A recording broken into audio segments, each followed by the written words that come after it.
All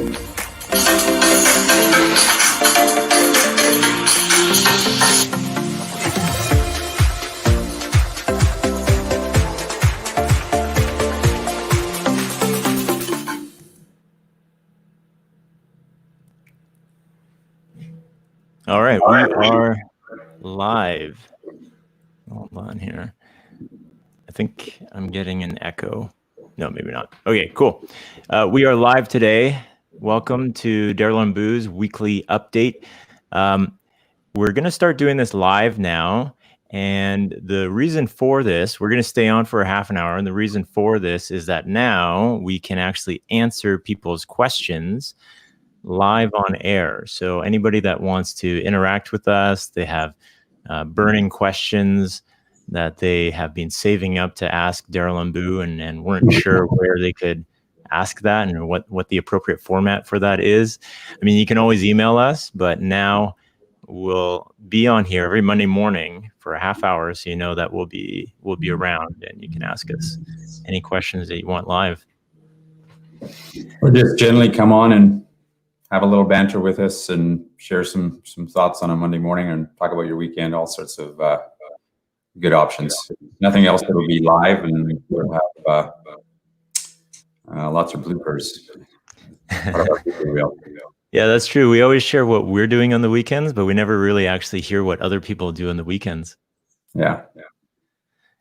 So speaking of that, what did you get up to this weekend, Daryl? It was a fun weekend. I know I'm getting an echo, so hopefully that's not coming too badly through the other end. But my wife was out for a girls' weekend with some friends. They went up to Cultus Lake and stayed in a cabin and just had some fun girl time over the weekend. So I went out with 3 friends on a buddy's boat and did a little bit of a fishing weekend.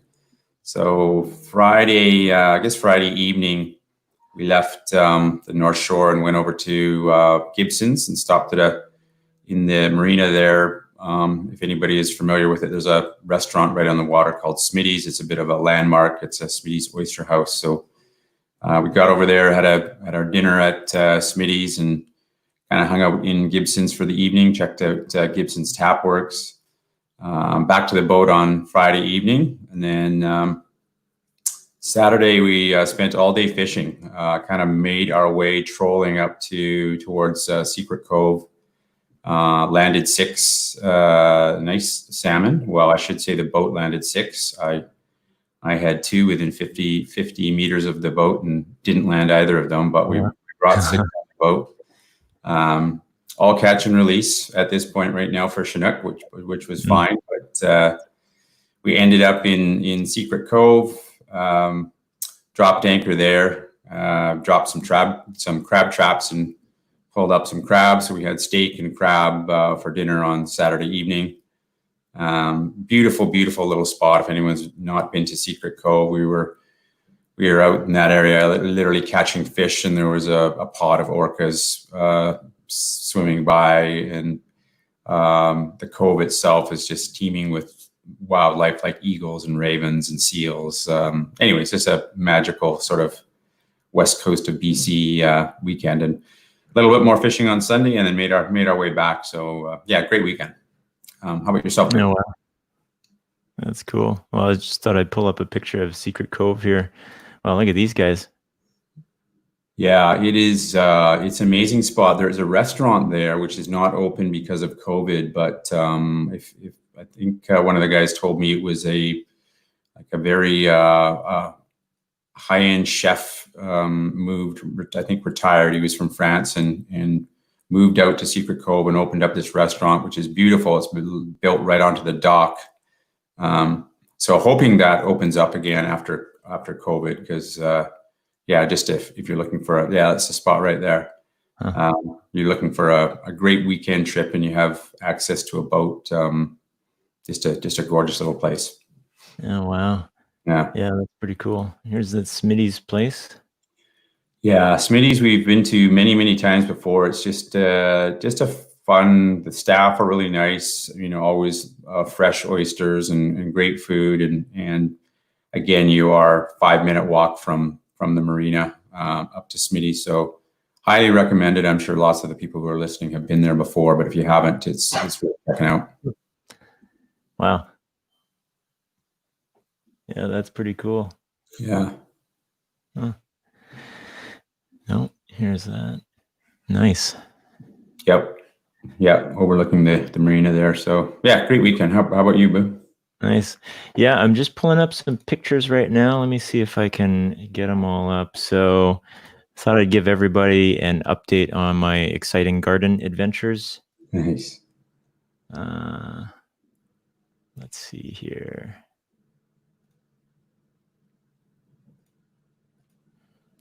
Let me share the picture for that.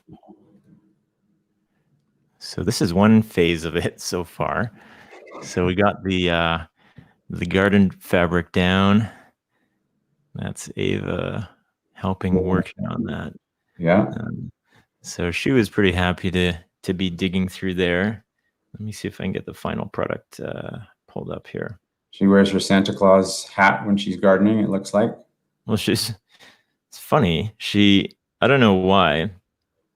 Oh, I do know why. She drew a picture that she said, hey, it was a picture of a Christmas tree. And she's like, hey, make sure you save this until Christmas. I'm like, okay, well, that's 6 months away. Okay, I guess. So she went and threw it with all of our Christmas stuff in storage. And I guess she must have pulled it out from there. Oh, this is, okay, so this is more the final state of it. So we got some black mulch on there. And then, and so these will grow. We're hoping we'll probably trim them to around where they get up to the railing there. Well, I guess it'll probably take a year or two for those to get up there, but yeah, that'd be the idea. I don't know if I have a picture of the original stuff that we pulled out. So there was 3 hedges, basically just that were taking up the entire space. Well, probably about a foot in between them, and so now we have all these other things in here. So for anybody who's been wondering what the front garden looks like, that is the current state of it. Very good. Yeah, nice and clean. Yeah. Yeah. And so besides that, I think what else did we get up to this weekend?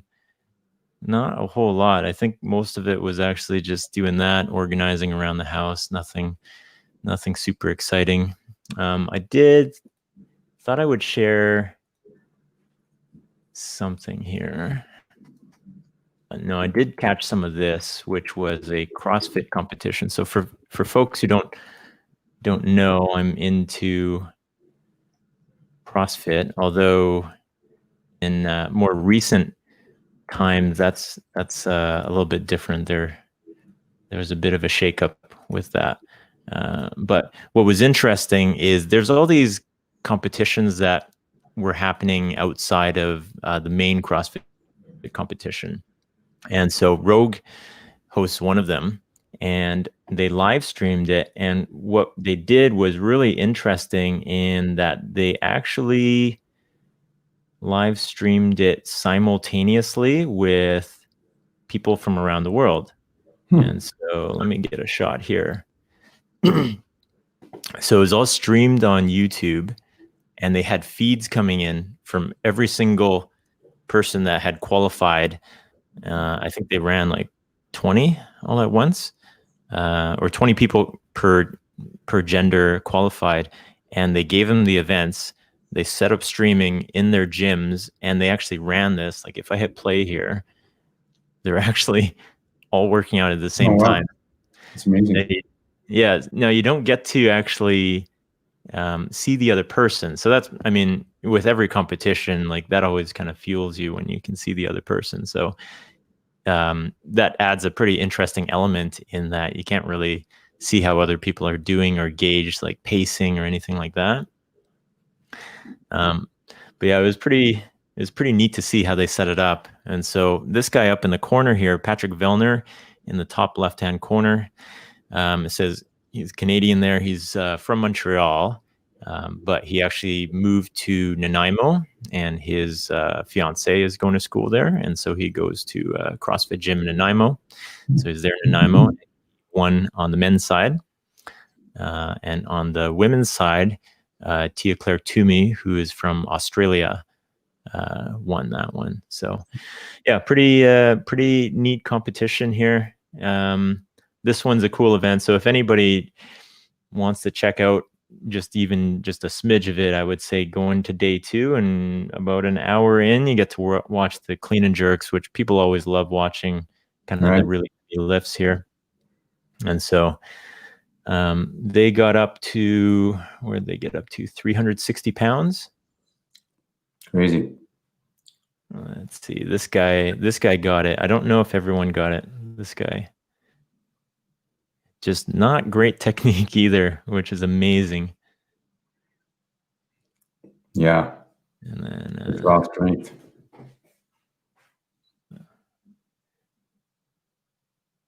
Yeah, made that one. Pretty impressive. And then on the women's side, she got 270 pounds, which is more. That is what I front squat on a really good day, and she gets that overhead. So yeah, pretty impressive. Yeah, humbling. Yeah. So anyways, we've actually got this week, we've got a guest. So the cat is now out of the bag, in that when we actually have guests on Daryl and Boo's weekly update, we don't actually film that all in one day. The guest is actually filmed previously. So for everybody who thought that we produced that entire show on a Monday morning and sent it out, it is not the case. It is actually, much of it is pre-recorded, and we just record this intro part. So we talked to Josh Sordelet, which was cool, in that previous to that, or the previous week, we had Terry Johal, and Terry Johal is from Equinix. Josh Sordelet is his SE counterpart. And with the acquisition of Equinix, those guys are going to be really busy in Canada. So we had Josh on. So if all goes well here, this is a bit of a live experiment, but we will cut to that here after these few words. Thanks everyone for watching today. If you're watching via YouTube right now, go ahead and click subscribe below if you haven't already. Also, click the bell if you want notifications. That will allow you to find out when we're going live and when we have new videos dropping. Also, there's a weekly technical newsletter that comes out. Head over to darylandboo.com, sign up with your name and email address, and you'll get that in your inbox every Monday. Also, there's an audio format via podcast. Apple, Google, Spotify podcasts. You'll be able to download us and listen to us in the car, on a walk, on your commute, wherever you want. Thank you very much, and we'll take it in the next part of the show.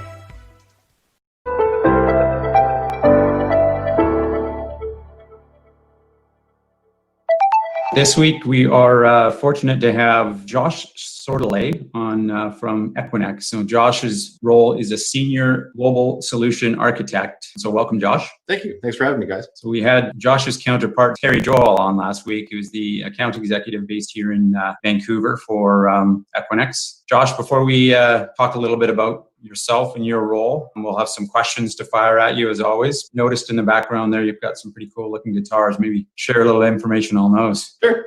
Yeah, there's my little collection back there. I play guitar, sort of my creative outlet to kind of get out and just express myself. And I've got a friend who lives in Denver who plays an electronic drum kit. And we use an app called Jam Kazam that enables us to play in real time together, so that it really sounds good. It's like he's here in the room with me. It's a lot of fun. It's a nice outlet. Nice. That's awesome. Maybe just give us a few lines about your role at Equinix, and then we're going to put you through the gauntlet of questions. Sure. So my job at Equinix is really to sort of be the propeller head to the sales guys' roles. You know, my job is to explain how this stuff works. You know, how do the networking elements play into application performance that play into securing those applications and interconnecting them to cloud resources or SaaS resources or PaaS resources or whatever it might be. You know, I spend a lot of my time talking about how to build a solid foundation to future-proof an enterprise which is really around network optimization and the various approaches that are available to us to go about network optimization today. You've joined us at a number of customer meetings up here in Vancouver too, so it's great working with you and Terry. And obviously we learned a little bit about the Canadian acquisition last week. Terry shared some of that, so super exciting. We've got a strong partnership with Equinix, so we're very much looking forward to what that's going to entail, working with Equinix for our customers here in Canada. I think it's going to be a big deal, and it's a big change. Being able to bring the power of our global platform across Canada is going to be, pretty game changing when it does come live. The idea that our private interconnected cloud exchange fabric could enable customers to build, a cross Canada on-demand backbone that's data sovereign could be very attractive. I mean, that's not something that I know for a fact will be built, but given that we try to launch the cloud exchange in every new data center market that we acquire, I can envision something like that taking place, which would be highly advantageous to our public sector customers that are concerned about data sovereignty and data path travel. It's also going to be important to the customers that work adjacent to public sector, some of the energy space and the power generation space and distribution and public transport that kind of straddle the line between private sector and public sector. Those kinds of solutions will also be valuable. Yeah, especially here in BC, some of the strictest data sovereignty regulations in Canada. So Boo and I were both very excited when we heard the news. Okay, without further ado, we're going to put you through 10 questions. Everybody who is a guest on the Daryl and Boo show just goes through a few fun questions, learn a little bit more about you personally. So if you're ready, I'll get going here. Yeah, let's kick it off. Right. What was your first computer? My first computer was a Tandy TRS-80 back in the early 1980s. Nice. We removed one of the 5 1/4 floppy drives to have a 10 megabyte hard drive installed because we'd never fill a 20 meg hard drive. yeah, never. Nice. Awesome. Tell us about your first job, Josh. I started my first job, go with my first job in technology, would be in 1995 as a help desk technician. So I was the guy crawling underneath desks and plugging in token ring cables and installing 512 meg hard drives to upgrade your 270 meg hard drive, rolling out OS 2 2.11 and OS 2 Warp and those kinds of fun things back in the mid-90s. Right. Yeah, good way to learn. Hands-on. Leads into the next question, I guess. Who or what inspired you to get into your career? That's actually a funnier story. My career is absolutely the result of abject nepotism. My mom worked for a Fortune 500 benefits administration firm called Hewitt Associates. They're now Aon Hewitt. She had friends in HR. She did internal benefits administration for the employees of Hewitt, so she knew everybody in HR. She called him up and said, my kid needs a job for the summer that's going to pay for his half of college. And HR called me up and said, well, we got 2 jobs to pick from for you. You can either learn to run the big printing presses or fix computers. And I said, well, this fixing computer thing sounds mildly more interesting than printing presses. And the rest is history. That's awesome. So we always ask guests that we have on the show, what is your favorite spot in BC? But obviously you're not a BC resident, so it could be... Well, I have a favorite spot. It's Whistler. Okay, nice. Yeah. Seems to be a popular one. I'm a skier. I love to ski. Where I live down here in Oregon, I'm 25 minutes away from Boots On at Timberline Lodge or Mount Hood Ski Bowl or Summit Ski Area or Mount Hood Meadows. So very nice. Yeah, no wonder you love Whistler then. What's something you're doing to keep your sanity while kind of stuck at home? Well, in addition to playing guitar, going out when the weather's decent with my dogs and going for a walk. I've got 2 German Shepherds here at home that shed a lot and want a lot of exercise. But just try to get out and not feel as cooped up. I live in the woods in a small community, so I'm able to get out and get to the trails and go to the river and do some of the things that people in more populated areas might struggle to be able to enjoy.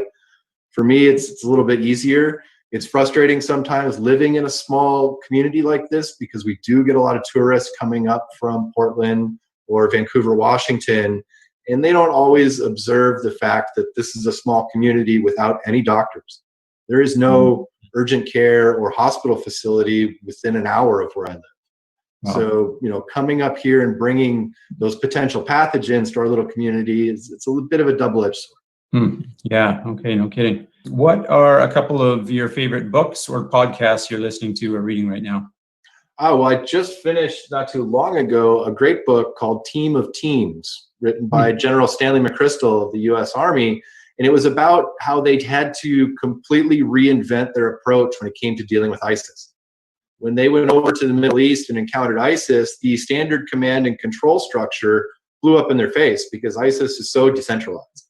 And there is no one ISIS leader to go get, and that's going to cause the whole thing to crumble because there's no one. It all kind of feeds on itself. You have to think of it more like a colony of mushrooms where it's going to keep popping up in all these random surprising places. They had to reinvent their whole approach. There's a lot of analogies to that, to the challenges we're faced today when it comes to adopting technology. We're increasing the complexity of things. They're not necessarily getting more complicated. What we're doing is fundamentally not any more complicated than what we were before. It's just more complex because there's an increased reliance on virtualization, on fundamental new underlying technologies, and going about these things and taking it on like we did before with this sort of command and control structure is overwhelming enterprises. And so I take it from my perspective as a vendor, and it's sort of when I team with you guys, is to help the customer build their team of teams. Because it's not only about us as vendors being a team of teams externally for them, but it's really on us to help them build their team of teams internally within their own company. Helping that customer and that network team understand that we need to talk to the security team, and then we need to talk to the application and the application owners and the business owners, because all of that stuff is becoming intermingled. The silos are falling down all around us. So having an understanding and appreciation for how all those roles fit together is becoming more crucial. And the book does a really great job of laying all of that out. Yeah, I've heard others talk about that book. I'm not sure if it was Terry last week or someone else. Someone recently told me about that also. So yeah, very interesting. Another great one I read is called The Middle Finger Project. And it's called, cut the self-doubt and be the unmesswithable person you can be. And it's just a really solid book about believing in yourself. Nice. Cool. Nice. Both sound like good choices. Well, that wraps up the question portion of today. So thanks very much, Josh. I think Boo's going to have you on one of the streamcasts coming up here shortly. Yeah, so that'll be on Tuesday, 2:30 in the afternoon. I titled that one something like, so you just bought $1 billion worth of data centers. So we'll have a good chat about, I'm sure we can't promise anything, but we can come up with great ideas on what you can do with $1 billion worth of data centers. So looking forward to that. Yeah, we'll riff on some ideas and I'm sure inspire some folks to think differently. The big thing that I think is important to remind folks is to think differently and also look inside the toolboxes you already have. Just because we're facing these challenging times does not mean we need to go out and replace the Craftsman tools with Snap-on. We can look in that toolbox and find the tools from our existing suppliers that can help us solve the problems we already have. You don't always have to add something new from somebody new. Yeah, well said. Thank you again, Josh. Great having you on. And thank you. Yeah, we'll look forward to your session with Boo here coming up in a few days. You too.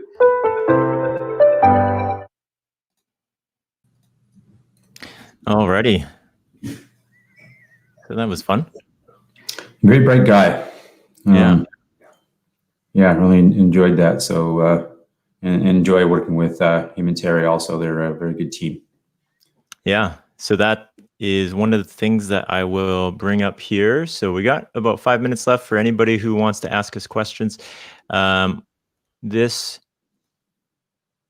Tuesday, here it is. So this Tuesday, we'll have Josh on. That'll be a great discussion, what we can do with $1 billion worth of data centers. I've got, pull the next one up. So on Thursday, I've got Beier coming on. Pretty excited about this one. Bear's a pretty interesting guy. He's been through a few startups at this point, and at this point, he's been working on an endeavor to facilitate getting engineering resources for startups and helping out with the engineers. I think what he might talk about is how engineers need to realize how valued they are in startups. It's not just the person with the idea, but the engineers that it takes to actually create that idea and bring those ideas to life. Yeah. are important. Absolutely. Beier is, I think we originally met him, when he was at Hootsuite, probably, I don't know, maybe even 7 or 8 years ago, but just haven't talked to him in a long time. So looking forward to this. I just recall him being a very nice, genuine, but super smart guy. So will be cool to hear what he's been up to since that time. Yeah, he's been working in, did some ICO type stuff for cryptocurrency, and then moved on to this commit project as well for getting resources for folks. Another thing I'll bring up is this week we've got another video from Bob. Now for this video, what we did was Bob's got the song that I selected to aim to play for, which is Whitesnake, Here I Go Again. And so Bob actually runs us through how to play that, or at least play a version of that, not the exact album version of it, but some form of it you'll be able to hear through the chords that are being played. Yeah, I'm struggling is probably not even a strong enough word to where my song is. It was Bob kindly picked out a song for me that is literally a couple of chords, and I'm still working away on trying to get the first chord done. So I'm either going to have to ask for an extension or get on and thoroughly embarrass myself, which would probably be the latter and more fun. But great watching Bob through all those videos too. He's a very accomplished musician and a very good teacher. I'm just haven't been a good student at this point. Yeah, he's done really well on those. So I guess, hold on here. So I've got our newsletter somewhere. Oh, here it is. Okay. So with the last couple minutes that we have left, again, anybody who's listening to this, for the future weeks of this, anybody can come on during this half hour. You can ask us any questions. If you want to just come hang out with us, that's cool too. Just fire any sort of questions at us. But any of your technical burning questions that you have for myself and Daryl, you can come on during this time. Maybe we can have some of the Q&A guests actually come on live as well, which might be cool. It might be easier for them. So some of the technical updates that we have this week, a couple new releases as far as TMOS goes, 14.1.2.6, an SSLO update, attack signatures, as always, ASM and AWAF updates, and then Nginx R22. And then a couple videos, well, a couple webinars. I'll let everyone check those out. Those will be in the newsletter for ACI and for Silverline Shape Defense now. Being offered inside of the Silverline cloud, which is awesome. People can have that integrated solution. You're excited about that. Yeah, and Silverline is just such a rock solid platform, so it just made total sense to put it onto there. I will mention as well. So when I mention newsletter, this is a text newsletter that people get in their inbox if they have directly dealt with myself and Daryl. So I know there's folks that listen to our YouTube videos that are from other parts of the world. This newsletter is also copied into the YouTube description as well. So I'll copy this into the YouTube description afterwards.